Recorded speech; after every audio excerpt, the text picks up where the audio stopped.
അസ്സലാമു അലൈക്കും വറഹ്മത്തുള്ളാഹി. അൽഹംദുലില്ലാഹ് വസ്സലാത്തു വസ്സലാമു അലാ റസൂലില്ലാഹി വഅലാ ആലിഹി വഅസ്ഹാബിഹിൽ ഫൈസീന ബിറളില്ലാഹ്.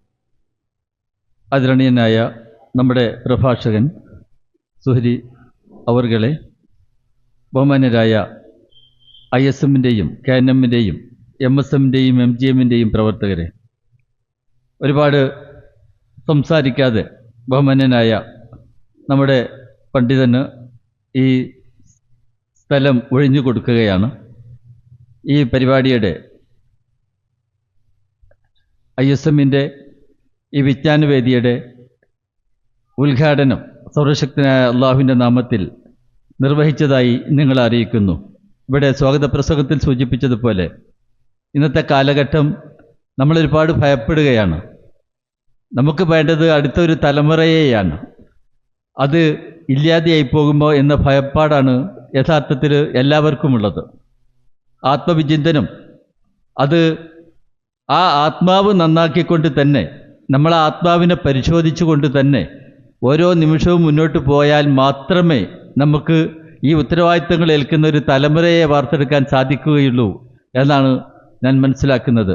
അപ്പോൾ ഹാസിബു അംഫുസക്കും, നമ്മൾ ഓരോരുത്തരും ഇങ്ങനെ സ്വയം വിചാരണ ചെയ്തുകൊണ്ടേയിരിക്കണം. നമുക്ക് കിട്ടുന്ന അറിവുകൾ മറ്റുള്ളവർക്ക് ഷെയർ ചെയ്തുകൊണ്ടിരിക്കണം.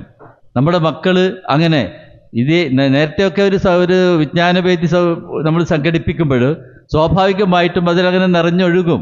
ഇത് നമ്മൾ തുടങ്ങാൻ വൈകിയാണ്. കാരണം ഇതിലുള്ള ഈ നിസ്സംഗത അത് ഇല്ലാതെയായി പോകണം.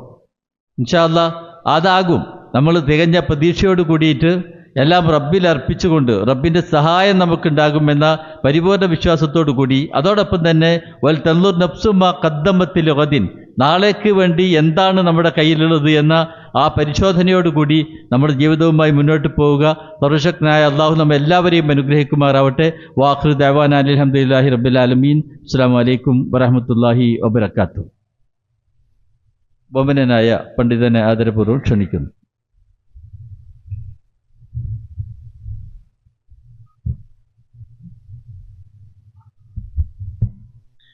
السلام عليكم ورحمة الله. بسم الله الرحمن الرحيم. الحمد لله رب العالمين، والصلاة والسلام على رسوله الأمين وعلى آله وصحبه أجمعين، أما بعد. يا أيها الذين آمنوا اتقوا الله حق تقاته ولا تموتن إلا وأنتم مسلمون. يا أيها الذين آمنوا اتقوا الله وقولوا قولا سديدا يصلح لكم أعمالكم ويغفر لكم ذنوبكم ومن يطع الله ورسوله فقد فاز فوزا عظيما. ബഹുമാന്യരായ കാരണവന്മാരെ, പ്രിയപ്പെട്ട സഹോദരങ്ങളെ, സഹോദരികളെ, പരിശുദ്ധവും പരിഭാവനവുമായ റമളാൻ അത് ഏകദേശം നമ്മോട് അടുത്തുകൊണ്ടിരിക്കുകയാണ്. അള്ളാഹുവിൻ്റെ റസൂൽ സല്ലല്ലാഹു അലൈഹി വസല്ലമ റമളാനിൻ്റെ തൊട്ട് മുമ്പുള്ള ശഅബാൻ, അതിൽ റമളാനിന് വേണ്ടിയുള്ള ഒരുക്കങ്ങൾ നടത്തുകയാണ് എന്ന് തോന്നിപ്പിക്കുമാറ് ഏറ്റവും കൂടുതൽ നോമ്പനുഷ്ഠിച്ചിരുന്ന മാസമായി, മറ്റുള്ള മാസങ്ങളിൽ നിന്ന് വ്യത്യസ്തമായി ഏറ്റവും കൂടുതൽ നോമ്പെടുത്ത് അള്ളാഹുവിലേക്ക് ഏറ്റവും കൂടുതൽ അടുക്കാനുള്ള ശ്രമം നടത്തി. അഥവാ റജബിനെ ആളുകൾ പരിഗണിക്കുമായിരുന്നു, റമളാനിനെയും ആളുകൾ പരിഗണിക്കുന്നുണ്ട്. അതിൻ്റെ ഇടയിൽ അധിക ആളുകളും അശ്രദ്ധയിലായി പോകുന്ന ഒരു മാസമാണ് ശഅബാൻ. അതുകൊണ്ട് തന്നെ നിങ്ങൾ നോമ്പ് കൊണ്ട് സമൃദ്ധമാക്കണേ. അഥവാ റമളാനാകുന്ന കൊയ്ത്ത് കാലത്തേക്കുള്ള വിത്തിറക്കലും വെള്ളം നനക്കലും ഉഴുതുമറിക്കലും ഒക്കെയായിട്ട് നിലങ്ങളെ പാകപ്പെടുത്തുന്ന, അഥവാ ശഅബാനിലുള്ള ഒരുക്കങ്ങളെ കൊണ്ട് മാത്രമാണ് റമളാനിൽ വിതക്കാൻ കഴിയുക. റമളാനിൽ നല്ല കതിർ കൊയ്തെടുക്കണമെങ്കിൽ വിത്തിടുകയും വെള്ളം നനക്കുകയും പാകപ്പെടുത്തുകയും നിലമുഴുതുമറിക്കുകയും അതിനുവേണ്ടി തയ്യാറെടുക്കുകയും പറിച്ചു കളയേണ്ടുന്ന കളകളെ പറിച്ചു കളഞ്ഞു ഖദ് അഫ്ലഹ മൻ സക്കാഹ വഖദ് ഖാബ മൻ ദസ്സാഹ. ആത്മവിചിന്തനമാണ് വിഷയമെന്ന് ഇവിടെ പറയപ്പെട്ടല്ലോ. അതെ, ആത്മാവിനെ സംസ്കരിച്ചവനാരോ ആ സംസ്കരിച്ചവൻ മാത്രമാണ് വിജയിച്ചവനെന്നും അതോടൊപ്പം തന്നെ ആ ആത്മാവിനെ ആരെങ്കിലും അവിടെ ചളികളും അതേപോലെ തന്നെ പ്രശ്നങ്ങളും ബുദ്ധിമുട്ടുകളും ഇതേപോലെയുള്ള ഹബായിസുകളുമൊക്കെ ഹബീസാത്തുകളൊക്കെ ഉണ്ടെങ്കിൽ അത് ആ ആത്മാവിനെ മലിനപ്പെടുത്തലാണെന്നും അതേറ്റവും വലിയ അപകടകരമായ അവസ്ഥയാണെന്നുമൊക്കെ ശുദ്ധ ഖുർആനിന്റെയും തിരുസുന്നത്തിന്റെയും ആശയങ്ങളിലൂടെ മനസ്സിലാക്കിയവരാണ് നമ്മൾ. അല്ലാഹുവിന്റെ റസൂൽ പറയുന്നുണ്ട്, ഇന്നല്ലാഹ ലാ യൻദുറു ഇലാ അജ്സാമിക്കും വലാ ഇലാ സുവരിക്കും വലാകിൻ യൻദുറുല്ലാഹു ഇലാ ഖുലൂബിക്കും വഅമാലിക്കും. അല്ലാഹുവിന്റെ നോട്ടം നിങ്ങളുടെ രൂപത്തിലേക്കും ഭാവത്തിലേക്കും പ്രകടനങ്ങളിലേക്കും പ്രവണതകളിലേക്കും പ്രകടനപരതയിലേക്കും ഒന്നുമല്ല, മറിച്ച് അള്ളാഹുവിന്റെ നോട്ടം നിങ്ങളുടെ ഹൃദയങ്ങളിലേക്കാണ്. അവിടെയാണ് സംസ്കരിക്കപ്പെടേണ്ടത്. ആ ആത്മാവിനെയാണ് സംസ്കരിക്കപ്പെടേണ്ടത്. അവിടെയാണ് വിചിന്തനങ്ങൾ ഉണ്ടാവേണ്ടത്. ഹാസിബു അൻഫുസക്കും ഖബ്ല അൻ തുഹാസബു. നിങ്ങൾ മറ്റുള്ളവരെ കുറിച്ച് വിചാരണ നടത്തുന്നതിന്റെ മുമ്പ് സ്വയം ഒരു വിചാരണക്ക് നിങ്ങൾ വിധേയരാവുക. നിങ്ങളെ വിചാരണ ചെയ്യപ്പെടുന്നതിന്റെ മുമ്പ് സ്വയം ഒരു ആത്മവിചിന്തനത്തിന് നിങ്ങൾ തയ്യാറാവുക. നിങ്ങൾ നോക്കൂ, ഒരു കൊല്ലം കഴിഞ്ഞു, 2025 എന്ന ഒരു കൊല്ലം നമ്മുടെ ആയുസ്സിൽ നിന്ന് കൊഴിഞ്ഞുപോയി. 2026 കാലെടുത്ത് വെച്ചവരാണ് നമ്മൾ. ഒരു കൊല്ലമാണ് നമ്മുടെ ജീവിതത്തിൽ കൊഴിഞ്ഞുപോയത്. ആ ഒരു കൊല്ലത്തെ ജീവിതത്തിൽ നേടിയവരുടെ കൂട്ടത്തിലാണോ നാം? നഷ്ടപ്പെടുത്തിയവരുടെ കൂട്ടത്തിലാണോ? ആത്മവിചിന്തനം എന്ന ഒരു വിഷയമെടുത്ത് ചർച്ച ചെയ്യുമ്പോൾ നാം ഓരോരുത്തരും ഇങ്ങോട്ട് ഹാസിബു അൻഫുസക്കും ഖബ്ല അൻ തുഹാസബു, നമ്മെക്കുറിച്ചൊരു വിചാരണക്ക്. നേടിയവനാണോ ഞാൻ, നഷ്ടപ്പെടുത്തിയവനാണോ? ഒരു കൊല്ലമാണ് എൻ്റെ ആയുസ്സിൽ നിന്ന് കഴിഞ്ഞു പോയത്. കൂടുന്നു കൊല്ലങ്ങൾ, മാസങ്ങൾ, ആഴ്ച, ഗടികൾ കണക്കിന് ആയുസ്സിൻ തീർച്ച. നിന്നെ ക്ഷണിക്കുന്നു മൺവീട്ടിലേക്ക്, തഞ്ചം നീ നോക്കുന്നു പൊൻവീട്ടിലേക്ക്. ആ കവി വളരെ ഗഹനമായി ചിന്തിക്കേണ്ടുന്ന രീതിയിലാണ് അതിൻ്റെ അവതരണം. ചോദിക്കുന്നത്, കൂടുന്നു കൊല്ലങ്ങൾ, മാസങ്ങൾ, ആഴ്ച, കൊല്ലങ്ങളും മാസങ്ങളും ആഴ്ചകളുമായി നിന്റെ ആയുസ്, ഗടികൾ കണക്കിന് ആയുസ്സിൻ തീർച്ച. അല്ലേ? ഘടികാരത്തിലെ ക്ലോക്കിലെ ഒരു ടിക്ക്, ഒരു മിനിറ്റ് സൂചിയുടെ അല്ലെങ്കിൽ ഒരു സെക്കൻഡ് സൂചി ഒന്നിങ്ങോട്ട് മാറി അടുത്ത ടിക്ക് വന്ന് തിരിച്ചെടുക്കാൻ പറ്റില്ലല്ലോ. ആ ഓരോ ടിക്കുകളും ഓരോ സെക്കൻഡ് സൂചികളും മാറി മാറി മാറിക്കൊണ്ടിരിക്കുന്നു. അത് കൂടുന്നു കൊല്ലങ്ങളും മാസങ്ങളും ആഴ്ചകളുമാണ്. 2025 കഴിഞ്ഞു പോയി. കലണ്ടർ വാങ്ങുന്ന തിരക്കിലാണ് നമ്മൾ, കലണ്ടർ മാറ്റുന്ന തിരക്കിലാണ് നമ്മളൊക്കെ. ഓരോ മേഖലയിലും ജോലി ചെയ്യുന്നവരാണ്. ആനുവൽ എൻട്രിയും അതേപോലെ തന്നെ ആനുവൽ റിപ്പോർട്ടൊക്കെ നാം ഓരോ രംഗത്തും ചികയാറുണ്ട്, പരിശോധിക്കാറുണ്ട്, ഓഡിറ്റിംഗ് നടത്താറുണ്ട്. നെക്സ്റ്റ് ഇയറേക്ക് അതിലേക്കുള്ള പ്ലാനുകൾ തയ്യാറാക്കി ഷെഡ്യൂളുകളൊക്കെ നമ്മൾ തയ്യാറാക്കാറുണ്ട്. അവിടെയാണ് അള്ളാന്റെ ഖുർആന്റെ വല്ലാത്തൊരു ചോദ്യം, ഫൽതൻദുറു നഫ്സും മാ ഖദ്ദമത് ലിഗദ്. മറ്റുള്ള റിപ്പോർട്ടുകളൊക്കെ നീ നോക്കുന്നുണ്ട്, അടുത്ത കൊല്ലത്തേക്കുള്ള പ്ലാനിങ്ങുകളും നിന്റെ അടുക്കലുണ്ട്. പക്ഷെ നിനക്ക് വേണ്ടി നീ എന്താ ചെയ്തത്? നിനക്ക് വേണ്ടി നീ എന്താ ചെയ്തത്? ഒരു കൊല്ലം നഷ്ടപ്പെട്ടപ്പോ ആ കൊല്ലത്തിൽ നീ എന്താണ് ചെയ്തത് എന്നതിനെ കുറിച്ചൊരു ആത്മവിചിന്തനം, ഒരു സ്വയം വിചാരണക്ക് നീ നിന്നെ ഒന്ന് വിധേയമാക്കിയിട്ടുണ്ടോ എന്നുള്ളതാണ്. അതിനെക്കുറിച്ച് അവനൊന്ന് ചിന്തിക്കട്ടെ എന്നുള്ളതാണ് അള്ളാഹുവിൻ്റെ ചോദ്യവും അള്ളാഹു നമ്മയോട് ബോധ്യപ്പെടുത്തും. ഫൽതൻദുറു നഫ്സും മാ ഖദ്ദമത് ലിഗദ്. നാളത്തേക്ക് എന്താ നീ ഒരുക്കി വെച്ചത്? അതിനെക്കുറിച്ചുള്ള ഒരു ചിന്ത നമ്മിലുണ്ടാവണം എന്നുള്ളത്. ആ ചിന്ത ഉണ്ടാകുമ്പോൾ മാത്രമാണ് അമലുകൾ ചെയ്യാൻ നമുക്ക് ആവേശം ഉണ്ടാവുക. ആ അമലുകൾ ചെയ്യാനുള്ള ആവേശത്തിന് നമ്മൾ ചെയ്യേണ്ടത്, നാം നമ്മെക്കുറിച്ചുള്ള നമ്മൾ വലിയൊരു ഓവർ കോൺഫിഡൻസിന്റെ ലോകത്താ പലപ്പോഴും. ഇവിടെയാണ് നമ്മുടെ ഏറ്റവും വലിയ പ്രശ്നം. നാം പഠനം നടത്തേണ്ടതും തിരുത്തേണ്ടതും അവിടെന്ന്. നമ്മൾ ഈ കോൺഫിഡൻസ് ഒക്കെ കാണിക്കുന്നതിന്റെ മുമ്പ് അള്ളാന്റെ ഖുർആനിൽ മറ്റൊരു ചോദ്യമുണ്ട്. ഫഇൻ തഅദ്ദു നിഅമത്തല്ലാഹി ലാ തുഹ്സുഹാ. നിങ്ങൾ ഇതിന്റെ ഒക്കെ മുമ്പ് നിങ്ങൾക്ക് അള്ളാഹ് നൽകിയ അനുഗ്രഹങ്ങളെയും നിങ്ങളൊന്ന് എണ്ണാൻ ഒരുങ്ങണട്ടോ. അള്ളാൻ റസൂൽ സ്വഹാബത്ത് ഇങ്ങനെ ഇരിക്കുമ്പോ അള്ളാൻ റസൂലിന് സ്വഹാബത്തിന് ഒരു കഥ പറഞ്ഞു കൊടുക്കുന്നുണ്ട്. ആ കഥ ഇങ്ങനെയാണ്. ബനൂ ഇസ്രായേൽക്കാരിൽപ്പെട്ട ഒരാള് അല്ലാഹു തആല അദ്ദേഹത്തിന് 500 കൊല്ലത്തെ ആയുസ് കൊടുത്തു. കഥ കേൾക്കാൻ എല്ലാവർക്കും ഇഷ്ടമാണല്ലോ. റസൂൽ പറഞ്ഞു കൊടുക്കണ കഥ ആവുമ്പോ അതിനൊരു ഓതന്റിസിറ്റി ഉണ്ടാവും. 500 കൊല്ലത്തെ ആയുസ് നൽകപ്പെട്ട ഒരു വ്യക്തിയുടെ ചരിത്രം പറഞ്ഞു കൊടുക്കുകയാണ്, കഥ പറഞ്ഞു കൊടുക്കുകയാണ് നബി സ്വഹാബത്തിന്. ആ 500 കൊല്ലവും അള്ളാന്റെ പൊരുത്തത്തിൽ മാത്രമായി അദ്ദേഹം ജീവിച്ചു. തെറ്റുകളിൽ നിന്നൊക്കെ മാറി നിന്ന്, ഹറാമുകളിൽ നിന്നൊക്കെ മാറി നിന്ന്, തിന്മകളിൽ നിന്നൊക്കെ മാറി നിന്ന്, സൽക്രമങ്ങൾ അധികരിപ്പിച്ച് ജീവിതത്തെ ചിട്ടപ്പെടുത്തി കൃത്യമായി അള്ളാന്റെ പൊരുത്തത്തിലായി ജീവിച്ച 500 കൊല്ലത്തെ ആയുസ് നൽകപ്പെട്ട ഒരു വ്യക്തിയുടെ ആത്മാവിനെ പിടിക്കുകയാണ്. ആ ആത്മാവിനോട് അല്ലാഹു തആല പറഞ്ഞു എന്നാണ്. എന്താണ് റബ്ബ് പറയുന്നത്? എന്റെ ഔദാര്യത്തിൽ, എന്റെ അനുഗ്രഹം കൊണ്ട് നീ സ്വർഗത്തിൽ പ്രവേശിച്ചോളൂ എന്ന് ആ അടിമയോട് റബ്ബ് തആല പറയുമ്പോ ആ അടിമയുടെ തിരിച്ചൊരു ചോദ്യം, ലാ ബിഅമലി യാ റബ്ബ്.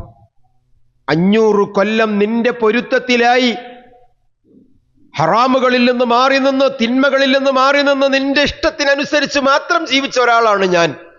എൻ്റെ ഇഷ്ടങ്ങളെ പരിഗണിച്ചിട്ടില്ല. ഞാൻ എൻ്റെ ഇഷ്ടങ്ങളെയൊക്കെ നിനക്ക് വേണ്ടി അവഗണിച്ചവനാണ്. നിന്റെ ഇഷ്ടം എന്താണോ അതായിരിക്കണം എൻ്റെ ഇഷ്ടമെന്ന് തെരഞ്ഞെടുക്കപ്പെട്ടവനാണ് ഞാൻ. കാരണം അതിനപ്പുറത്തേക്ക് മറ്റൊന്നുമില്ല. കാരണം ഇന്ന സ്വലാത്തി വനുസുക്കി വമഹ്യായ വമമാത്തി ലില്ലാഹി റബ്ബിൽ ആലമീൻ. എൻ്റെ ജീവിതവും എൻ്റെ മരണവും എൻ്റെ ഇഷ്ടവും എൻ്റെ അനിഷ്ടവും എൻ്റെ ആരാധനയും എൻ്റെ അനുഷ്ഠാനവും എല്ലാം എൻ്റെ റബ്ബിന് വേണ്ടി മാത്രമാണെന്ന് പ്രതിജ്ഞയെടുത്ത് സമർപ്പിച്ചവനാണ് ഞാൻ. കാരണം ഞാൻ അങ്ങനെ ചെയ്യണമെന്ന് എന്നോട് കൽപ്പിക്കപ്പെട്ടവനാണ്. ഫബിദാലിക ഉമിർതു. ഞാൻ അങ്ങനെ കൽപ്പിക്കപ്പെട്ടവനാണ്. ഞാൻ ശിർക്ക് ചെയ്യാൻ പാടില്ല, മറ്റുള്ളവർക്ക് വേണ്ടി പ്രവർത്തിക്കാൻ പാടില്ല, മറ്റുള്ളവർ കാണാൻ വേണ്ടിയുള്ള പ്രവർത്തനങ്ങളാവാൻ പാടില്ല, പ്രകടനപരതകൾ എന്നിൽ ഉണ്ടാവാൻ പാടില്ല. ഞാൻ എൻ്റെ റബ്ബിന് വേണ്ടി മാത്രമായി സമർപ്പിക്കപ്പെട്ടവനാണ്. കാരണം അന മിനൽ മുസ്ലിമീൻ, ഞാനൊരു മുസ്ലിമാണ്. ഞാൻ മുസ്ലിം ആയതോടുകൂടി തന്നെ ഞാൻ സമർപ്പിക്കപ്പെടണമെങ്കിൽ പരിപൂർണമായി ഞാൻ എൻ്റെ റബ്ബിന്റെ ഇഷ്ടത്തിലും പൊരുത്തത്തിലുമാവണം. അപ്പോഴാണ് റളീതു ബില്ലാഹി റബ്ബ വബിൽ ഇസ്ലാമി ദീന വബിമുഹമ്മദിൻ സ്വല്ലല്ലാഹു അലൈഹി വസല്ലമ നബിയ്യൻ വറസൂല എന്ന ഉസൂലു സലാസ എനിക്ക് പറയാൻ പറ്റൂ.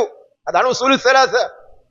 അൽ ഉസൂലു സലാസ എന്ന് പറയുമ്പോ അത് വേറെന്തോ വലിയൊരു ഭയങ്കര സംഭവമല്ല. ഇന്നിപ്പോ അങ്ങനത്തെ ഒരു കാലാണ്. അള്ളാന്റെ റസൂല് പഠിപ്പിച്ച ഉസൂലുകളൊക്കെ റസൂലുള്ളാഹിയിലേക്ക് ചേർത്തി പറയാനല്ല പലർക്കും താല്പര്യം. ആ ഹദീസുകളൊക്കെ ക്രോഡീകരിച്ച് പിൽക്കാലത്ത് വന്ന ഏതെങ്കിലും ഒരു പണ്ഡിതനൊരു കിതാബ് എഴുതിയിട്ട് അതിന് ഒരു പ്രത്യേക പേര് കൊടുത്താൽ ആ പണ്ഡിതനിലേക്ക് അത് മർജിയാക്കിയിട്ട് ആ പണ്ഡിതന്റെ പേരും അതല്ലെങ്കിൽ അതിനെ പ്രത്യേകമായ ഒരു ചർച്ചയായിട്ടോ കൊണ്ടുപോകാനാണ് ആൾക്കാർക്ക് താല്പര്യം. അള്ളാന്റെ റസൂല് പഠിപ്പിച്ചതാണ് റളീതു ബില്ലാഹി റബ്ബൻ വബിൽ ഇസ്ലാമി ദീനൻ വബിമുഹമ്മദിൻ നബിയ്യ എന്നുള്ളത്. ഞാൻ പറഞ്ഞു വന്നത്, ആ റബ്ബിൽ തൃപ്തിയുള്ള ഒരാളാണെങ്കിൽ റബ്ബിന് സമർപ്പിക്കപ്പെടണം അവന്റെ ജീവിതം. അങ്ങനെയുള്ള ഒരാളിന്റെ ആത്മാവിനോട് റബ്ബ് പറയുന്നതാണ് വിഷയം. അവിടെയാണ് എന്റെ ഔദാര്യം കൊണ്ട് നീ സ്വർഗത്തിൽ പ്രവേശിച്ചോളൂ എന്ന് പറഞ്ഞപ്പോ ആ വ്യക്തി തിരിച്ച് റബ്ബിനോടൊരു ചോദ്യം ചോദിച്ചു, ലാ ബിഅമലി യാ റബ്ബ്. എനിക്ക് എന്റെ അമലുകൊണ്ട് കേറിക്കൂടെ റബ്ബേ? അള്ളാന്റെ കോടതി എന്ന് പറഞ്ഞാൽ നിങ്ങൾക്കറിയാലോ, നമുക്കൊക്കെ അറിയാം. വമാ റബ്ബുക ബിളല്ലാമിൻ ലിൽ അബീദ്. ഒരടിമയോടും അള്ളാഹ് അക്രമത്തിന്റെ ഒരു തരിമ്പ് പോലും കാണിക്കൂല. ജഡ്ജ്മെന്റിന്റെ ഏറ്റവും വലിയ നീതിയുടെ മൂർധന്യ ഭാവം കാണാൻ പറ്റുന്ന കോടതി റബ്ബിന്റെ കോടതിയാ. അവിടെ ഒന്നും ഉണ്ടാവൂലല്ലോ. അവിടെ നീതികൾ മാത്രമാണ് സംസാരിക്കുക, സത്യങ്ങൾ മാത്രമാണ് വിധി പറയുക.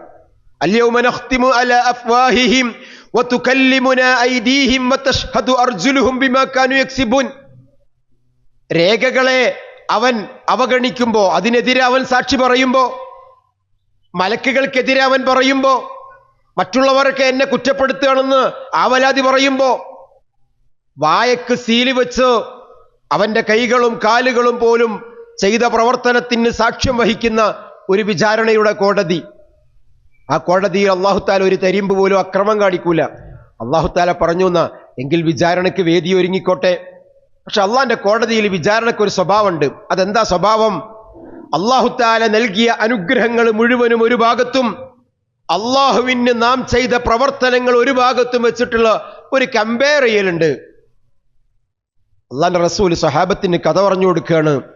അങ്ങനെ ഒന്ന് കമ്പയർ ചെയ്യാൻ ഒരുങ്ങിയപ്പോ ഈ വ്യക്തി അള്ളാഹ്ക്ക് വേണ്ടി ചെയ്ത അമലുകൾ മുഴുവനും ഈ 500 കൊല്ലത്തേക്ക് അല്ലാഹുത്താല നൽകിയ കണ്ണുകൊണ്ട് കണ്ടു തീർത്ത അനുഗ്രഹങ്ങൾക്ക് മാത്രമാണ് പകരമാകുന്നത്.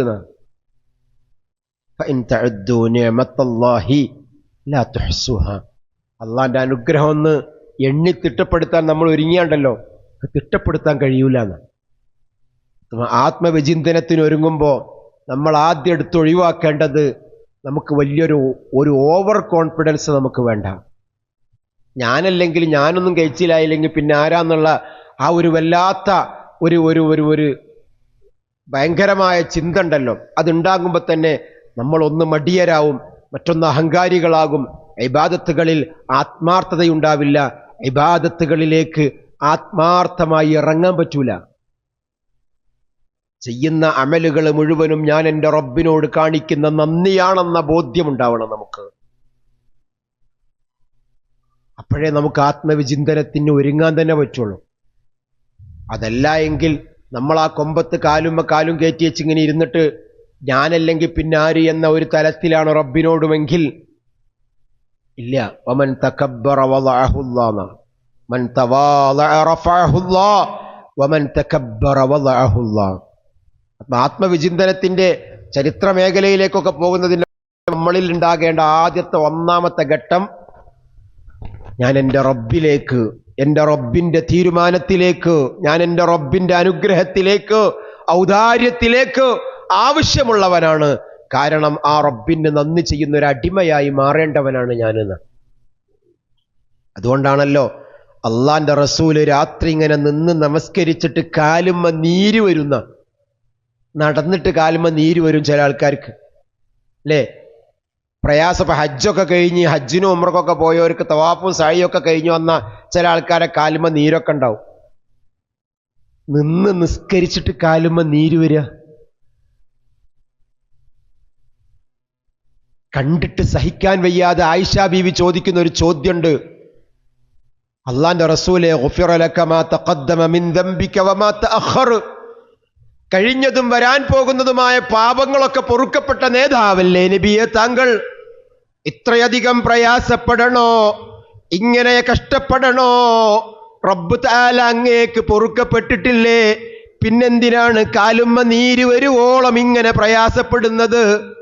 പുഞ്ചിരിക്കുന്ന മുഖത്തോടുകൂടെ റസൂലുള്ളാഹി തിരിച്ചു പറഞ്ഞത്, യാ ആയിഷ അഫലാ അകൂന അബ്ദൻ ശകൂറാ, അഫലാ അകൂന അബ്ദൻ ശകൂറാ, ഞാനൊരു നന്ദിയുള്ള അടിമയാവണ്ടേ ആയിഷ?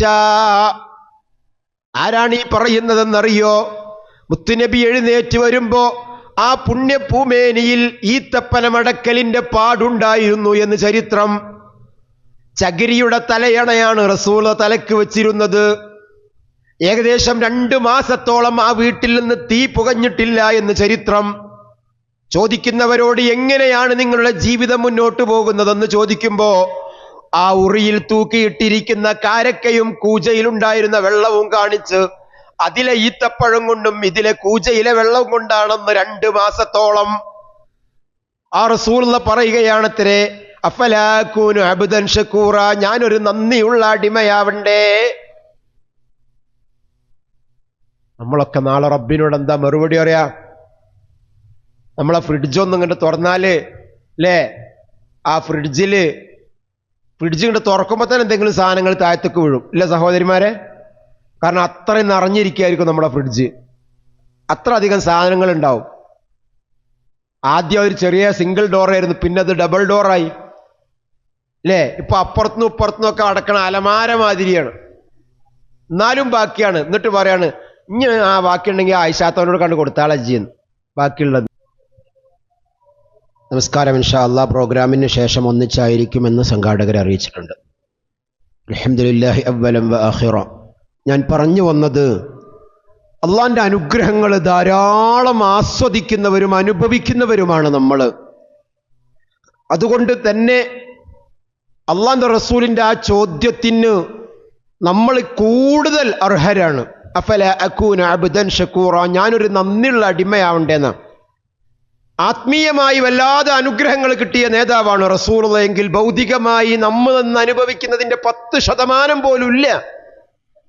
അള്ളാഹിൻ്റെ റസൂലിൻ്റെ വീട്ടിൻ്റെ അടി മണ്ണ, ചകിരിൻ്റെ തലയണയാണ്, കിടക്കപ്പായ എന്ന് പറയാൻ പറ്റില്ല, ഈത്തപ്പനയുടെ മടക്കലോടെയാണ്, ഓലയാണ്. ഇങ്ങനെ തുടങ്ങിയിട്ട് അള്ളാഹിൻ്റെ റസൂൽ ഇങ്ങനെ ഒരു ദിവസം പെരയിൽ നിന്ന് ഇരിക്കാൻ കഴിയാതെ പുറത്തിറങ്ങി. നമ്മളൊക്കെ ചരിത്രം വായിച്ചിട്ടുണ്ടാകും. എങ്ങനെ പുറത്തിറങ്ങണമെന്നറിയോ? ചൂടെടുത്തിട്ടല്ല, വിശന്നിട്ട് വീട്ടിലിരിക്കാൻ വയ്യ, വിശന്നിട്ട് പുറത്തിറങ്ങാണ്. ഇങ്ങനെ എന്നിട്ട് പുറത്തിങ്ങനെ ഇറങ്ങിയിട്ട് ഇങ്ങനെ ഉലാത്തുകയാണ്. കുറച്ച് കഴിഞ്ഞപ്പോൾ വേറൊന്ന് നിഴലിങ്ങനെ വരുന്നു. ആരാ? കൂടുതൽ സംശയിക്കാനൊന്നുമില്ല, നോക്കുമ്പോൾ അബൂബക്കറാണ്. എന്തേ അബൂബക്കറെ പുറത്തിറങ്ങിയത്? നബി എന്തേ പുറത്തിറങ്ങി? അല്ല, നീ എന്തേ പുറത്തിറങ്ങിയത്? രണ്ടാളും പുറത്തിറങ്ങി. നിങ്ങളെ പുറത്തിറക്കിയത് എന്താണോ അതന്നെയാണ് എന്നെയും പുറത്തിറക്കിയത് എന്നാ. കൂടുതൽ വേറെ വർത്താനൊന്നുമില്ല. നിങ്ങളെന്താ പുറത്തിറങ്ങിയത്? അതല്ലാതെ മറ്റൊന്നുമല്ല റസൂലെ എന്നെ പുറത്തിറക്കിയത്. രണ്ടാളും കൂടി വർത്താനം പറഞ്ഞിരിക്കുമ്പോൾ മൂന്നാമത്തെ ഒരാളും കൂടി പുറത്തിറങ്ങി വരുന്നു. അതാരാണ്? ഉമറും ഫിൽ ജന്ന എന്ന് റസൂൽ സന്തോഷ വാർത്ത അറിയിക്കപ്പെട്ട ഉമറാണ്. 3 പേരെയും പുറത്തിറക്കിയത് ജൂ ആണ്, വിശപ്പാണ്. അതായിരുന്നു അവരുടെ ഏറ്റവും വലിയ ഒരുമയും. നമ്മളൊക്കെ നമ്മുടെ വീട്ടിൽ വയറ് നിറച്ച് ഭക്ഷണം കഴിക്കുമ്പോൾ തൊട്ട അയൽവക്കത്തുള്ളവൻ പട്ടിണിയിലാണോ എന്ന് നമുക്കറിയുന്നില്ല, അവൻ്റെ അവസ്ഥ അറിയുന്നില്ല. എന്തെങ്കിലുമൊക്കെ ബാക്കി വരികയാണെങ്കിൽ കൊടുത്തയക്കാന്നല്ലാതെ അങ്ങനെയായിരുന്നില്ല. റസൂലുള്ള കഴിക്കുന്നുണ്ടെങ്കിലും അബൂബക്കർ കഴിച്ചിരിക്കും, അബൂബക്കർ കഴിക്കുന്നുണ്ടെങ്കിൽ ഉമർ കഴിച്ചിരിക്കും. അതായിരുന്നു അവരുടെ ഒരുമ. 3 പേരും കൂടെ ഒരു അൻസാരിയായ സ്വഹാബിന്റെ വീട്ടിലേക്ക് പോവാം. ആ സ്വഹാബി വലിയ മുതലാളി ആയിട്ടൊന്നുമല്ല, പക്ഷെ അവിടെ പോയാൽ എന്തെങ്കിലും കിട്ടുന്ന അവർക്ക് ഉറപ്പുണ്ടായിരുന്നു. ചെന്ന് നോക്കുമ്പോ അദ്ദേഹം അവിടെ ഇല്ല. കുടുംബനാഥ ജനലിൽ കൂടെ ഉള്ള ആ ഒരു വീടിന്റെ പുറത്തേക്ക് ഇങ്ങനെ നോക്കുമ്പോ അതാ അവരുടെ ചെറ്റക്കുടിലേക്ക് കയറി വരുന്നത് ലോകത്തിന്റെ നേതാവ് നബിയുന മുഹമ്മദുർ റസൂലുള്ളയാണ്. വലതുഭാഗത്തുള്ളത് അബൂബക്കറാണ്, ഇടതുഭാഗത്തുള്ളത് ഉമറാണ്. എന്തിനാണ് റബ്ബേ എൻ്റെ പെരയിലേക്ക് റസൂലുള്ളയും അദ്ദേഹത്തിന്റെ 2 അരുമ ശിഷ്യന്മാരും കടന്നു വരികയാണ്. വീട്ടുകാരനും ഇവിടെ ഇല്ലല്ലോ. വേഗമുള്ള പായൊക്കെ ഇട്ടുകൊടുത്ത്, എവിടെ വീട്ടുകാരൻ? വെള്ളം കൊണ്ടുവരാൻ പോയതാണ്. നോക്കണം നിങ്ങള്, രാത്രിയിൽ കുടിക്കാനും ഉപയോഗിക്കാനുള്ള വെള്ളം തോൽപാത്രത്തിൽ തലയിൽ ചുമന്ന് കൊണ്ടുവരാൻ വേണ്ടി ദൂരെ ദിക്കിലേക്ക് പോയതാ. നമ്മൾ ഇന്ന് എവിടെ? നമ്മുടെ ടാപ്പ് ഒന്നും ഇങ്ങനെ തുറന്നാ വെള്ളം വീഴും. ഒന്നും കൂടി ടാപ്പ് തുറന്നു കൊടുത്താൽ മേലെ കൂടെ വെള്ളം ചാടും. ഇന്ന് ബാത്റൂമിലൊക്കെ നിന്ന് കൊടുത്താൽ മതി, 4 ഭാഗത്തും കൂടി വെള്ളം വരുന്ന ഷവറുകളൊക്കെ ഉള്ള കാല. കുടിവെള്ളത്തിന് വേണ്ടി അത്രയും ദൂരത്തുനിന്ന് വെള്ളം കെട്ടിക്കൊണ്ടുവരാം. അദ്ദേഹം ഇങ്ങനെ വരുന്ന നേരത്ത് സിറ്റ് ഔട്ടിൽ ഉമ്മറത്ത് 3 ആൾക്കാരിയ്ക്കുന്നു. ഒന്നും കൂടി ശ്രദ്ധിച്ചു നോക്കുമ്പോ ഒന്ന് റസൂലുള്ളയാണ്, അബൂബക്കറാണ്, ഉമറാണ്. ഓടി വന്ന്, സന്തോഷത്തിൽ ഓടി വന്ന് വേഗം അവരോട് സലാം പറഞ്ഞ് തൊട്ട് മുന്നിലുണ്ടായിരുന്ന ഈത്തപ്പനമ്മലൊന്നാണ് കയറിയിട്ട് ആ ഈത്തപ്പനമെന്ന ഒരു ഈത്തപ്പനക്കൊലൊക്കെ വെട്ടി മുന്നിൽ കൊണ്ടുവച്ചു കൊടുത്തു.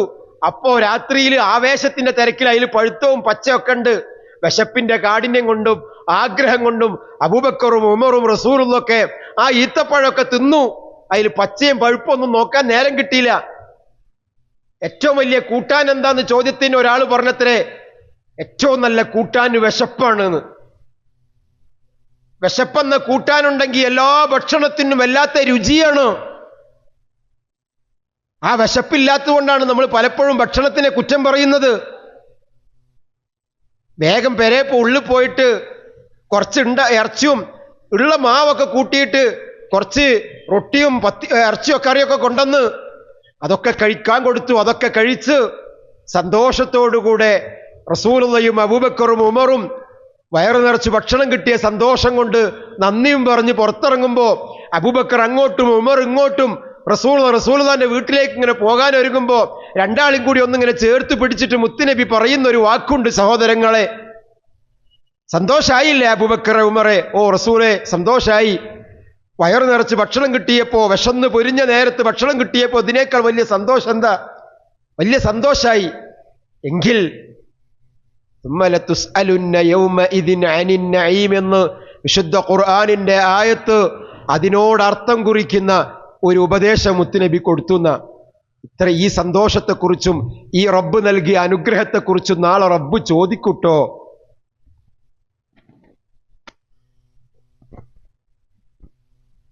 ഒരു നേരം പോലും നമുക്ക് വയറ് നിറയാതെ നമ്മൾ ഭക്ഷണം കഴിച്ചിട്ടില്ല. ആ കഴിച്ചത് കൂടിയതിന്റെ പേരിൽ വല്ല പ്രയാസം ഉണ്ടായിട്ട് പിന്നെ അന്ന് രാത്രി ഭക്ഷണം കഴിക്കാത്തവരാ നമ്മള്.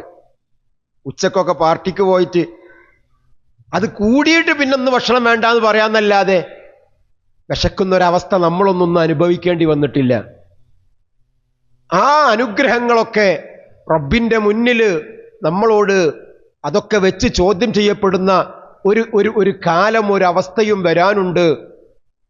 അവിടെയാണ് അള്ളാന്റെ റസൂല് ആ ഓരോ അനുഗ്രഹത്തെക്കുറിച്ചും എണ്ണിയിട്ട് ഞാനൊരു നന്ദിയുള്ള അടിമയാവണ്ടേ എന്ന് ആയിഷയോട് ചോദിക്കുന്നുണ്ടെങ്കിൽ, നമ്മൾ എന്തെങ്കിലുമൊക്കെ ചെയ്യുന്നുണ്ടെങ്കിൽ അതിന് വലിയ പവറും നമ്മൾ കൊടുക്കുന്നുണ്ടെങ്കിൽ അവരും നമ്മളും തമ്മിലൊരു വ്യത്യാസം അവിടെയാണ്. നമ്മൾ വല്ലാത്തൊരു കോൺഫിഡൻസിന്റെ ലോകത്താ പലപ്പോഴും. അള്ളാന്റെ റസൂല് അള്ളാന്റെ ഖുർആനിൽ നിന്ന് ഒരായത്തോതിയിട്ട് പരലോകത്തിന്റെ ചില സാഹചര്യങ്ങളെ കുറിച്ച് ഇങ്ങനെ വിവരിക്കുമ്പോൾ കാലുകൾ ഇങ്ങനെ ബെല്ലടിച്ചു പേടിച്ചു ഉറക്കുന്ന സമയത്തെക്കുറിച്ച് പറഞ്ഞപ്പോൾ ആയിഷയുടെ ഒരു ചോദ്യം ചരിത്രങ്ങളിൽ കാണാം. അവരൊക്കെ കള്ളുകുടിയന്മാരും വ്യഭിചാരികളും മോഷ്ടാക്കളൊക്കെ ആയിരിക്കില്ലേന്ന്. യാ ബിൻത സിദ്ദീഖ്, സിദ്ദീഖിന്റെ മോളെ നിനക്കെന്ത് പറ്റി? ഹും യുസല്ലൂൻ, അവരൊക്കെ നമസ്കരിക്കുന്നവരും വയസൂമൂൻ, നോമ്പെടുക്കുന്നവരും ഹജ്ജ് ചെയ്തവരും സദഖ നൽകിയവരൊക്കെയാണ്. പക്ഷെ അവരെ പേടി അള്ളാഹ് അവരിൽ നിന്നും സ്വീകരിക്കപ്പെടാതെ പോകുമോ എന്ന പേടി അവരെ വേട്ടയാടുന്നുണ്ടായിരുന്നു. അവിടെയാണ് ഒരു സത്യവിശ്വാസി എപ്പോഴും ബൈനൽ ഖൗഫി വറജാ, പേടിയുടെയും പ്രതീക്ഷയുടെയും മധ്യത്തിലാകുമ്പോഴാണ് അവന്റെ ആത്മാവിനെ കുറിച്ചും അവനെക്കുറിച്ചൊരു വിചിന്തനത്തിനും ഒരു സംസ്കരണത്തിനൊക്കെ അവന് ഒരുങ്ങുള്ളൂ. തഹജ്ജുദിന് എഴുന്നേൽക്കുന്ന അവസ്ഥയെക്കുറിച്ച് അള്ളാന്റെ ഖുർആൻ പറയുന്നുണ്ട്. തതജാഫാ ജുനൂബുഹും അനിൽ മളാജിഇ യദ്ഊന റബ്ബഹും ഖൗഫൻ വതമഅ. ആ രാത്രിയുടെ അന്ത്യയാമങ്ങളിൽ അള്ളാഹ്ക്ക് വേണ്ടി തഹജ്ജുദ് നമസ്കരിക്കാൻ അവർ എഴുന്നേൽക്കുമ്പോൾ പോലും അവര് ഭയങ്കരമായ സംഭവം എന്ന നിലക്കല്ല. തതജാഫാ ജുനൂബുഹും അനിൽ മളാജിഇ യദ്ഊന റബ്ബഹും, റബ്ബിനോട് പ്രാർത്ഥിച്ചുകൊണ്ടാണ് അവർ എഴുന്നേൽക്കുന്നത്. ഖൗഫൻ വതമഅൻ, പേടിയോടെയും പ്രതീക്ഷയോടും കൂടെയാണ്. എൻ്റെ റബ്ബെന്നെ കൈവടിയില്ല എന്ന പ്രതീക്ഷയും ഞാൻ അള്ളാഹു നൽകിയ അനുഗ്രഹങ്ങൾക്ക് നന്ദി കാണിക്കാതെ പോയാൽ എൻ്റെ റബ്ബെന്നെ പിടിച്ച് ശിക്ഷിക്കുമോ എന്ന പേടിയും. ഇത് രണ്ടിൻ്റെയും മധ്യത്തിലായിരിക്കും. ബൈനൽ ഖൗഫി വറജാ, പേടിയുടെയും പ്രതീക്ഷയുടെയും മധ്യത്തിലായിരിക്കും എപ്പോഴും സത്യവിശ്വാസിന്. അവനെ നന്നാവാൻ പറ്റുള്ളൂ, അവനെ റബ്ബിലേക്ക് അടുക്കാൻ പറ്റുള്ളൂ, അവനാണ് ആത്മവിചിന്തനത്തിന് സമയം കിട്ടുള്ളൂ, അവനാണ് ചെയ്തു പോയ തെറ്റുകളെ കുറിച്ച് ബോധ്യം ഉണ്ടാവുള്ളൂ, അവനു മാത്രമാണ് എൻ്റെ റബ്ബെന്നെ കൈവടിയുമോ എന്ന പേടി ഉണ്ടാവുള്ളൂ, അവനു മാത്രമാണ് എൻ്റെ റബ്ബെന്നെ കൈവടിയുകയില്ല എന്ന പ്രതീക്ഷയും ഉണ്ടാവുള്ളൂ. അവിടെയൊക്കെ ഉണ്ടാവേണ്ടത് തവാളു ആണ്. മൻ തവാളഅ റഫഅഹുല്ലാഹ് വമൻ തകബ്ബറ വളഅഹുല്ലാഹ്. തവാളു കാണിക്കുന്നിടത്തോളം കാലം അള്ളാഹ് അവനെ ഉയർത്തുമെന്നാണ് ഹദീസില്. തവാളു അവനെ ഉയർത്തിയിട്ടല്ലാതെ ഇല്ല എന്നാണ്. അതവന് ഇസ്സത്തല്ലാതെ മറ്റൊന്നും വർദ്ധിപ്പിക്കില്ല എന്ന്. അതാണ് നമ്മൾ ആദ്യം ഉണ്ടാവേണ്ടത്. അത് റബ്ബിനോടുള്ള തവാളു ഉണ്ടാവണം. അതേപോലെ തന്നെ ജീവിതത്തിൽ അഹങ്കാരത്തിൽ നിന്ന് മാറി നിൽക്കാൻ കഴിയണം നമുക്ക്. ആത്മവിചിന്തനത്തിന് നമ്മുടെ ആത്മാവിൽ നിന്നും എടുത്ത് പറിച്ച് വലിച്ചെറിയേണ്ട ഒരു പ്രധാനപ്പെട്ട ഘടകം കിബ്റാണ്. അത് വലിച്ചെറിയാതെ നമ്മളിങ്ങനെ മുന്നിലെ സൊഫിലും സംഘടനയുടെ പ്രധാനപ്പെട്ട രംഗത്തും ഭയങ്കര സംഭവമായിട്ടും നിങ്ങൾ എന്തൊക്കെ ചെയ്തിട്ടൊരു കാര്യമില്ല. അല്ലാഹുവിന്റെ റസൂൽ പറയാം, മൻ കാന ഫീ ഖൽബിഹി മിസ്ഖാലു ദർറത്തിൻ മിൻ കിബ്രിൻ ലാ യദ്ഖുലുൽ ജന്ന എന്ന്. അള്ളാഹുവിന്റെ റസൂലിന് വേറെ അതിന്റെ അപ്പുറത്തേക്ക് ഒരു വർത്താനം മുത്തിനെ പറഞ്ഞിട്ടില്ല. അള്ളാഹുവിന്റെ റസൂൽ പറയാ ആ കിബർ അത് റബ്ബിന് മാത്രം അവകാശപ്പെട്ടതാ. അൽ കിബിരിയ എന്ന് പറയാൻ റബ്ബിന് മാത്രമേ അർഹത ഉള്ളൂന്നാ. അത് നമുക്കെടുത്ത് തോളിൽ അണിയാനുള്ള സാധനമല്ല. അതെങ്ങാനും അണുമണി തൂക്കണ്ടെങ്കിൽ സ്വർഗത്തിൽ പ്രവേശിക്കാൻ പറ്റൂല. സ്വഹാബത്ത് ചോദിച്ചു, അള്ളാഹുവിന്റെ റസൂലെ, ഞങ്ങൾ നല്ല തുണി എടുക്കാറുണ്ട്, നല്ല കുപ്പായ ഇടാറുണ്ട്, നല്ല വാഹനത്തിൽ പോവാറുണ്ട്, അതൊക്കെ അതിന്റെ ഭാഗമാവോ? ഇല്ല, അതൊന്നുമല്ല കിബർ. കിബർ എന്ന് പറഞ്ഞാൽ അൽ കിബ്റു ബത്റുൽ ഹഖ്, സത്യത്തെ മറച്ചു വെക്കുക. ഇന്നതാണ് ആ വിഷയത്തിൽ ഹഖെന്ന് അവനറിയാം, സത്യം ഇന്നതാണെന്നറിയാം. അതിങ്ങനെ ഖുർആന്റെയും സുന്നത്തിന്റെയും ആരാധനകളുടെയും കാര്യത്തിൽ മാത്രമല്ല, ചിലർ ആരാധനയിലും അനുഷ്ഠാനത്തിലൊക്കെ ഭയങ്കര സംഭവമായിരിക്കും. ഇതിപ്പോ ഈ ഇരിക്കുന്ന ആളുകളൊക്കെ മുവഹിദുകളും മുജാഹിദുകളും സലഫികളുമായ ആളുകളാണല്ലോ. സഹോദരിമാരും അങ്ങനെ തന്നെ ആയിരിക്കും. നാം ഏറ്റവും കൂടുതൽ പേടിക്കേണ്ടുന്നത് നമ്മിലുണ്ടായി പോകുന്ന ഇതുപോലെയുള്ള ആത്മാവിനെ സംസ്കരിക്കപ്പെടുന്നതിന് തടസ്സമാകുന്ന ചില ആത്മാവിന്റെ രോഗങ്ങളെ കുറിച്ച് നല്ല പേടി നമുക്കുണ്ടാവണം. മറ്റുള്ളവരെ മാതിരിയല്ല നമ്മൾ റബ്ബിന്റെ ദീനിന് വേണ്ടി മറ്റു പലതും തിരസ്കരിച്ചവരാണ്. ആത്മാർത്ഥമായി റബ്ബിന് വേണ്ടി മാത്രം ആരാധനകളും അനുഷ്ഠാനങ്ങളും പ്രാർത്ഥനകളൊക്കെ എൻ്റെ റബ്ബിന് വേണ്ടി മാത്രമെന്ന് സമർപ്പിച്ചവരാണ്. എന്നിട്ടും നമ്മുടെ അമലുകൾ നഷ്ടപ്പെടാൻ പാടില്ല. അവിടെ ഏറ്റവും ഗൗരവത്തോടു കൂടി കാണേണ്ടത് നമ്മുടെ ജീവിതത്തിൽ സത്യസന്ധത കൈമുതലാക്കണം. ബത്റുൽ ഹഖ് ഉണ്ടോ? സത്യത്തെ മൂടിവെക്കുന്ന സ്വഭാവം നിങ്ങളിലുണ്ടോ? അത് ഭൗതിക വിഷയങ്ങളിലാവാം, കച്ചവടത്തിലാകാം, പെരുമാറ്റത്തിലാകാം, ക്രയവിക്രയങ്ങളിലാകാം. സത്യസന്ധതയുടെ കൂടെ നിൽക്കാൻ നിങ്ങൾക്ക് കഴിയാതെ വരുന്നുണ്ടോ? ആ സത്യത്തെ മൂടിവെക്കുന്നുണ്ടോ? അത് കിബറിന്റെ ലക്ഷണമാണെന്ന്. ഉള്ള ഹക്കിനെ മൂടിവെക്കാൻ പാടില്ല. വഹംതുന്നാസ്, രണ്ടാമത്തതാണ് ജനങ്ങളെയൊക്കെ നിസ്സാരന്മാരായി കാണുക. ഓനിപ്പാരാ, അല്ലെങ്കിൽ ഓളിപ്പാരാ, ഓളെന്നേ നന്നായി നീ നമ്മക്കറിഞ്ഞൂടെ, ഓനൊക്കെ ഇപ്പൊ എന്നാണ് ഇതിന്റെ ആളായത്, എങ്ങനെ നടന്നീന്നോനാണ്. ജനങ്ങളോടൊക്കെ ഒരു പുച്ഛം. അവന്റെ വാഹനത്തോടും അവരുടെ വസ്ത്രത്തോടും അവരൊന്ന് നന്നായി കാണുമ്പോഴും അവരുടെ വീടൊന്ന് നന്നാക്കുമ്പോഴും അവരൊന്ന് പഠിച്ച് നന്നാവുമ്പോഴും ജനങ്ങളോടൊക്കെ പരമമായ ഒരു പുച്ഛം. പരമൊന്നും വേണ്ട, അവരെ നിസ്സാരവൽക്കരിക്കുന്ന ഒരു പ്രവണത നിന്നിലുണ്ടോ? പേടിച്ചോളണമെന്ന് റസൂലുള്ളാഹ്. നിന്റെ സ്വർഗത്തിൽ കയറുന്നതിന് അത് തടസ്സമായി മാറും. രണ്ട് ഹസദാണ്. അൽ ഹസദു യഅ്കുലുൽ ഹസനാതി കമാ തഅ്കുലുൻ നാറുൽ ഹതബ്. തീ വിറകിനെ തിന്ന് കളയുന്നത് പോലെ നമ്മുടെ നന്മകളെ നമ്മൾ അറിയാതെ ഇങ്ങനെ തിന്ന് നശിപ്പിച്ച് കളയുമെന്ന് ഒരു ഹദീസിന്റെ ശകലത്തിൽ കാണാം നമുക്ക്. ചില പണ്ഡിതന്മാരൊക്കെ നിരൂപണ വിധേയമാക്കിയിട്ടുണ്ടെങ്കിലും പല പണ്ഡിതന്മാരും അതിനെ ഹസനിന്റെ പരിധിയിലാണ് ഉൾപ്പെടുത്തിയിട്ടുള്ളത്. നന്മകളെ കരിച്ചു കളയുന്ന തീ ഇങ്ങനെ വിറകിനെ തിന്ന് കളയണങ്ങൾ കണ്ടില്ലേ എന്നതുപോലെ നമ്മളറിയാതെ നമ്മുടെ നന്മകൾ എങ്ങനെ കാർന്ന് തിന്നുന്ന ഒരു വൈറസാണ് ഈ അസൂയ എന്ന് പറഞ്ഞത്. എന്താ അസൂയ? അതും നമ്മൾ മനസ്സിലാക്കിയതാണ് അപ്പുറമാണ്. എപ്പോഴാണ്, എന്തുകൊണ്ടാണ് ഈ അസൂയ എത്ര കടുപ്പുള്ളതാവണത്?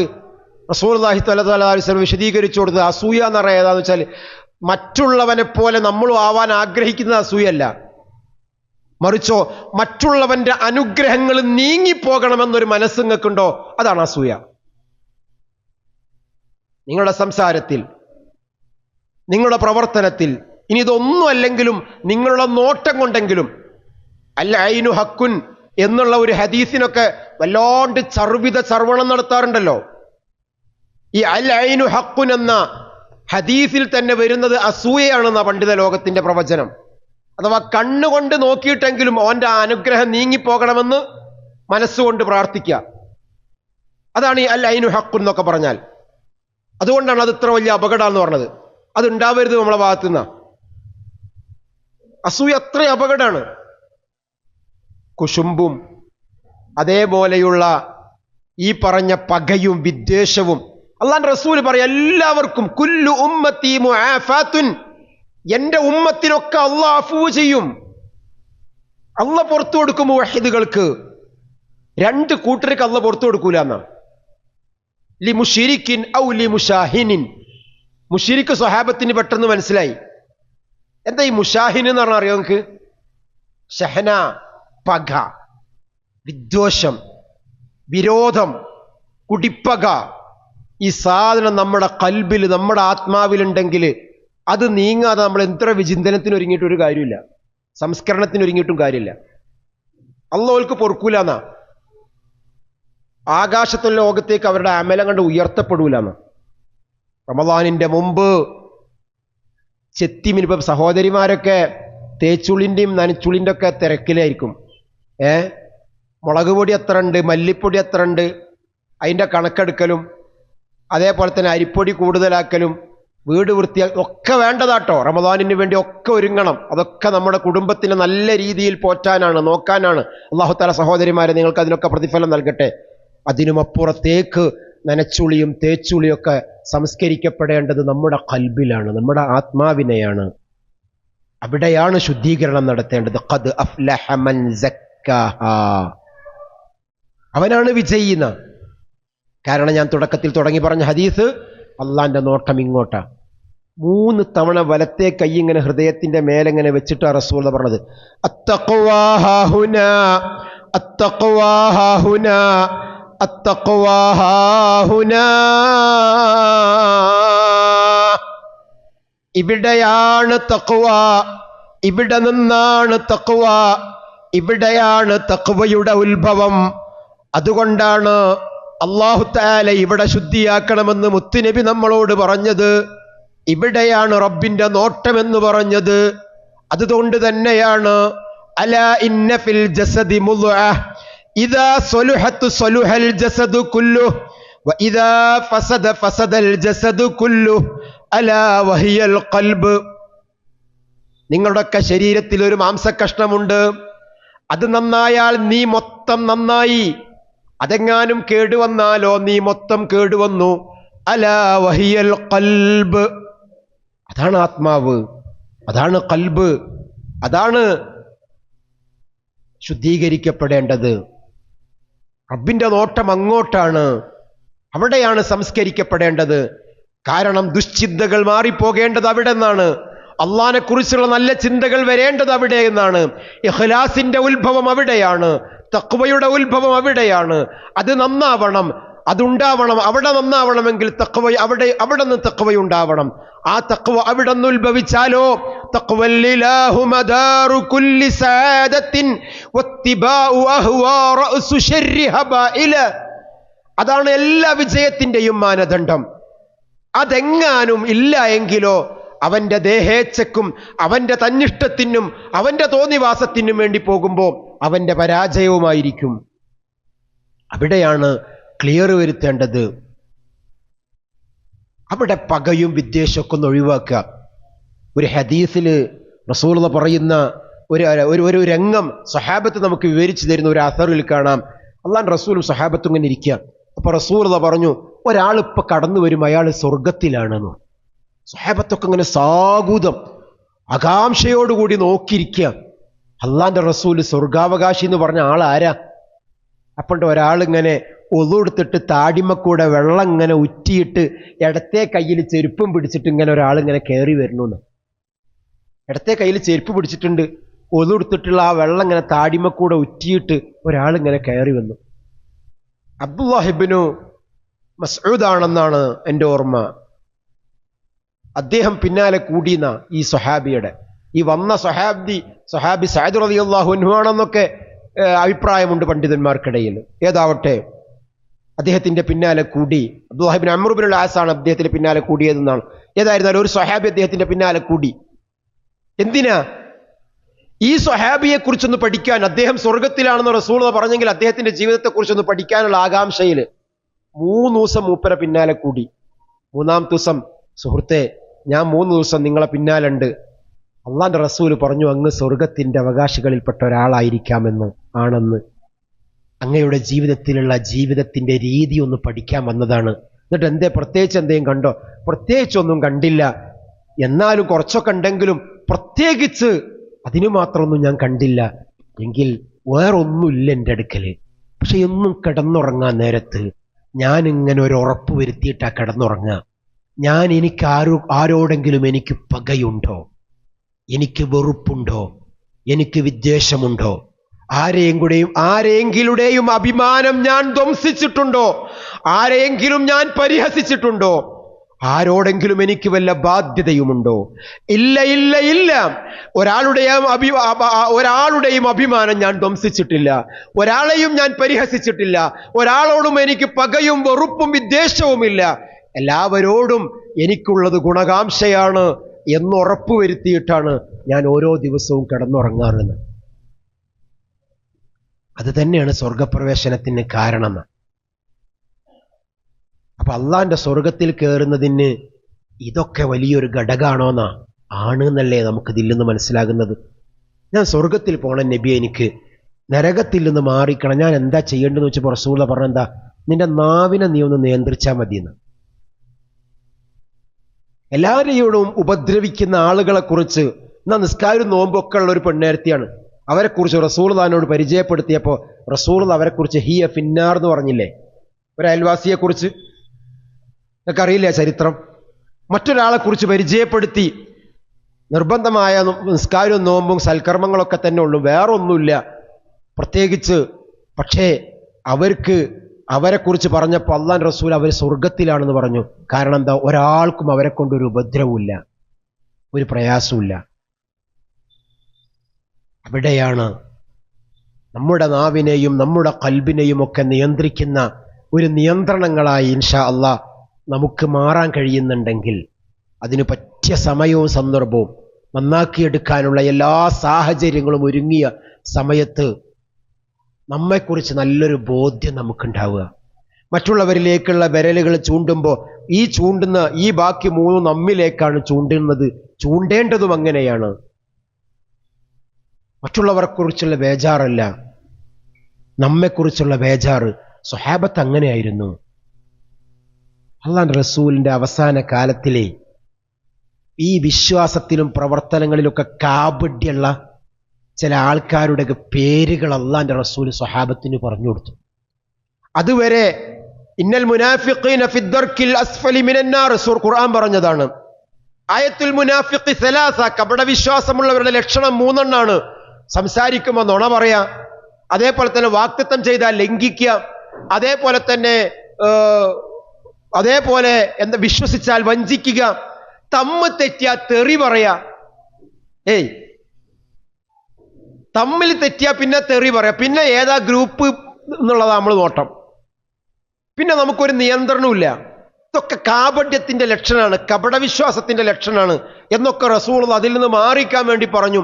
ഇങ്ങനൊക്കെ പറഞ്ഞിക്കണമെങ്കിലും ഇന്ന ആളുകളിൽ കാപട്യമുണ്ടെന്ന് റസൂലുള്ളാഹി പറഞ്ഞിട്ടുണ്ടായിരുന്നില്ല. റസൂലുള്ളാഹി സ്വഹാബത്തിന് ചില ആൾക്കാരുടെ പേര് പറഞ്ഞു കൊടുത്തു എന്നാ ചരിത്രത്തിലുള്ളത്. ഇത് പറയുന്ന സമയത്ത് മഹാനായ ഉമർ ഇബ്നുൽ ഖത്താബ് റളിയല്ലാഹു അൻഹു അവിടെ ഇല്ല. ഈ വിവരം റസൂലുള്ളാഹി അബ്ദുള്ളയോട് പറഞ്ഞു കൊടുത്തു. അബ്ദുള്ളയോടാണോ ഇനി മറ്റൊരു സ്വഹാബിയോടാണോ അറിയില്ല. ഏതായിരുന്നാലും അള്ളാഹുവിന്റെ റസൂൽ സല്ലല്ലാഹു അലൈഹി വസല്ലമ ഈ വിവരം ഒരു സ്വഹാബിയോട് പറഞ്ഞു കൊടുത്തു. ഇന്ന ആളുകളിലൊക്കെ നിഫാഖുണ്ട്, കാപട്യമുണ്ട്. ഈ വിവരം അറിഞ്ഞപ്പോ ആരൊക്കെയാണ് ആ കാപട്യമുള്ള കപടവിശ്വാസികൾ എന്ന് അറിയാൻ വേണ്ടി ഓടി വരികയാണ് ഒരാള്. ആര്? ഉമർ റളിയല്ലാഹു അൻഹു. നമുക്ക് തോന്നും ആ ഓടി വരുന്നത് ആരൊക്കെയാണ് കപടവിശ്വാസികൾ എന്ന് അറിയാൻ വേണ്ടി ഉമർ ഓടി വരികയാണെന്ന്. അങ്ങനെ ചിന്തിച്ചെങ്കിൽ നമുക്ക് തെറ്റി. അറിയാൻ വേണ്ടി തന്നെയാണ് ഉമർ റളിയല്ലാഹു അൻഹു ഓടി വരുന്നത്. പക്ഷെ ഉമർ റളിയല്ലാഹു അൻഹു വന്ന് ചോദിച്ചൊരു ചോദ്യമുണ്ട്. ആ ചോദ്യമാണ് സഹോദരങ്ങളെ നമ്മെ വല്ലാണ്ട് ചിന്തിപ്പിക്കേണ്ടത്. ഇന്ന ആളുകളിൽ കാപട്യമുണ്ട്, ഇവരൊക്കെ കപടന്മാരാണ് എന്ന് റസൂലുള്ളാഹി നിന്നോട് പറഞ്ഞു തന്നിട്ടുണ്ടെന്ന് അറിയാൻ കഴിഞ്ഞു. സഹോദര, പ്രിയപ്പെട്ട സുഹൃത്തെ, അഉദ്ദനി റസൂലുള്ളാഹി, എന്റെ പേരെങ്ങാനും റസൂലുള്ളാഹി അതിൽ എണ്ണിയിട്ടുണ്ടോ ഒന്ന് പറഞ്ഞു കാട്ട് എന്ന് വന്ന് പറയുന്ന ഉമറിന്റെ ചരിത്രം. ആരാ ഉമർ? സ്വർഗാവകാശിയാണെന്ന് റസൂലുള്ളാഹിന്റെ നാവ് കൊണ്ട് പറയപ്പെട്ട ഉമറിന് പോലും പേടിയായിരുന്നു. കാപട്യം കടന്നു വരുന്നുണ്ടോ എങ്കിൽ നമ്മളും പേടിക്കേണ്ടത് അതിനെയാണ്. ആ കപടത കടന്നു വരുന്നതിനെ സൂക്ഷിക്കാനും ആത്മാവിനെ ആ തിന്മയിൽ നിന്ന് മാറി നിന്ന് സംസ്കരിക്കാനും കഴിയണം. അതിന് നമ്മുടെ മുന്നിൽ വരുന്ന റമദാൻ ഒരു ഹേതുവാകട്ടെ, ഒരു കാരണമാവട്ടെ. ISMന്റെ വിജ്ഞാനവേദി അതിനുള്ള ഒരു ഒരുക്കമാകട്ടെ. ഒരുക്കാം.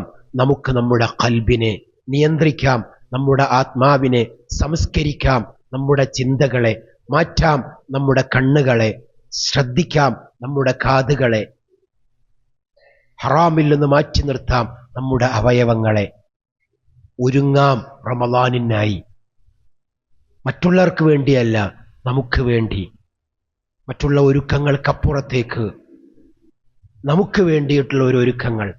അവിടെ പടലപ്പിണക്കങ്ങൾ ജ്യേഷ്ഠനോടും അനിയനോടും അയൽവാസിയോടും വേണ്ടപ്പെട്ടവരോടൊക്കെ ഉണ്ടെങ്കിൽ അതൊക്കെ അവിടെ തന്നെ നിലനിർത്തിയിട്ട് തറാവീഹിന്റെ കണക്ക് നോക്കാതെ, അതൊക്കെ അവിടെ നിലനിർത്തിയിട്ട് നോമ്പ് തുറയുടെ ഒരു മീറ്റിംഗ് കൂടാതെ അതൊക്കെ ഒന്ന് മാറ്റിയെടുത്തിട്ട് നോമ്പ് തുറക്കാനും തുറപ്പിക്കാനും, അതിൻ്റെയൊക്കെ മുമ്പ് പിണക്കങ്ങൾ മാറ്റാൻ, അതൊക്കെ ഇണക്കങ്ങളായി മാറാൻ,